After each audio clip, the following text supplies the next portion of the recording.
Here we are, guys, doing a transmission service on a 2014 Chevy Spark.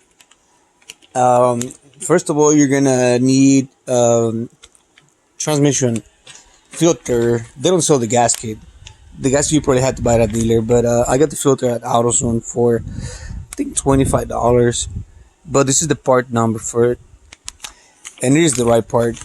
All you're gonna need is just a 10mm socket to remove the oil pan, which I already did on mine, save some time on the video.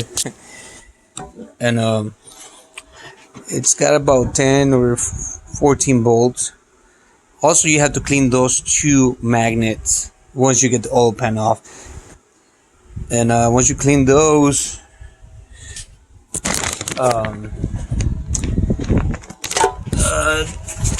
this is how it looks underneath. Let me show you. So that's the underside of your transmission, and there's the filter. The filter also has 4 bolts, 10mm as well, so that's gonna save you a lot of time. Use a 10mm socket, a wrench or an impact wrench, and that's it. Oh, and also you need CVT oil. Make sure you get CVT oil, because that's the only oil that these cars run on. Unless it's like an earlier model, it could have automatic transmission fluid, but in this case, it uses CVT fluid. It takes about 4.5 quarts. So I'm gonna go ahead and put this one back on, and I'm gonna teach you what the filling process is like.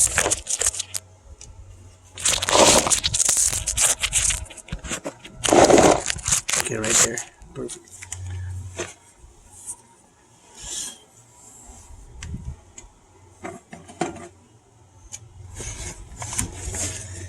So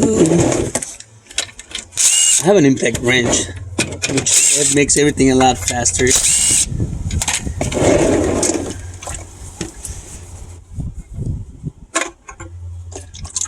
So that's the old filter. It has a gasket right here, so I think the new one should come with it, but always check and make sure that the gasket is there whenever you're gonna put the new filter on.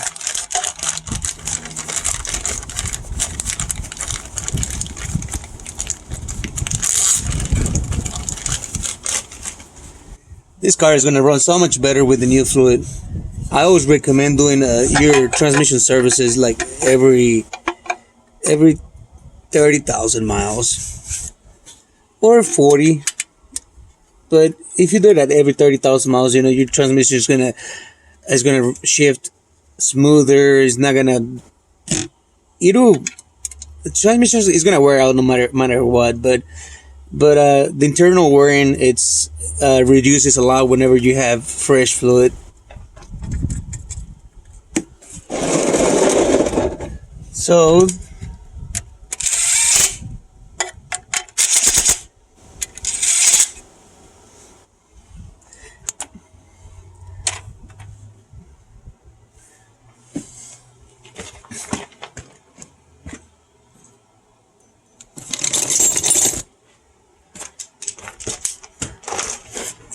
these bolts right here, make sure not to over tighten them, because the transmission is made out of aluminum, so it's very fragile.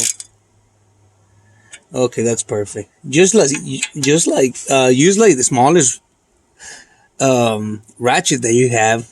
Like if you see, I'm just holding my ratchet like really close to the head, because I don't want that much leverage, because I might damage the or strip the bolts.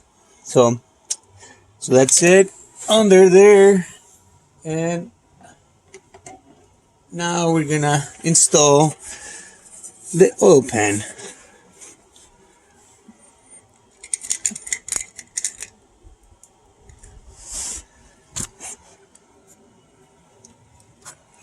Oh, it's getting a little tricky.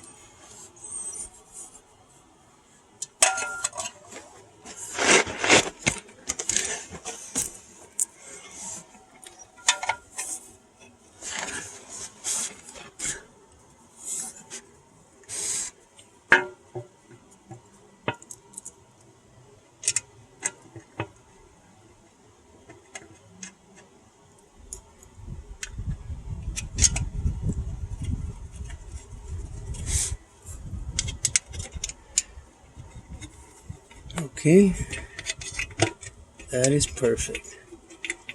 Yeah, I always what I do, I always like try to line up like four bolts, and then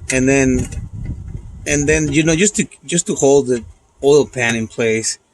After that, you can do the rest of the bolts.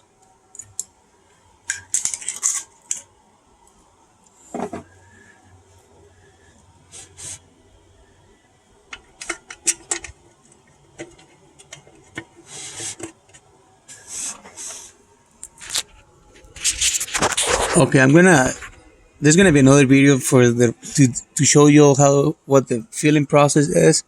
So for now, that'll be it. All I gotta do is just tighten them up, all the bolts, and it should be good to go. Also, the fuel plug is right on top. So, which is I think these are a lot easier than other vehicles.